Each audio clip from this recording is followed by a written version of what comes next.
How to send automatic replies on Upwork. Hi guys, welcome to this tutorial. In today's tutorial, I'll teach you how you can send automatic replies on Upwork. So kindly watch and wait till the end. The first step is to log in into your Upwork account, just like I have done here. And then once you're logged in, this is how the home page looks like. Not basically the home page, but the page where you can go ahead and find out jobs.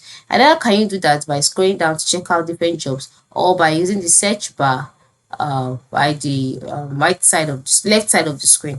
Now, as you can see this, the next step is to move to the top navigation menu and then click on my jobs. All right, let's click on my jobs. In the box displayed, click on my jobs again, and then here you will see all of the jobs that you've worked with. That is, all of your active contracts will be displayed here. So as you can see this, the next step is to access save replies. All right, you can access save replies by clicking on a particular job and then moving to the top right corner where you can see the more options buttons of that particular job.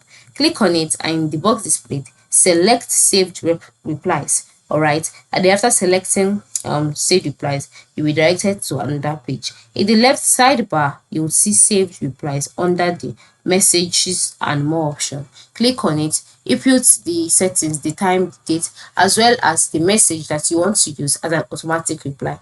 Once you're done, click on save, and then just like that, whenever you're offline or whenever you're not currently active on your Upwork, this automatic reply would be sent to whoever sent you a message, or whoever tries to hire you. So this is basically how you can send automatic replies on Upwork. Thanks for watching and have a nice day.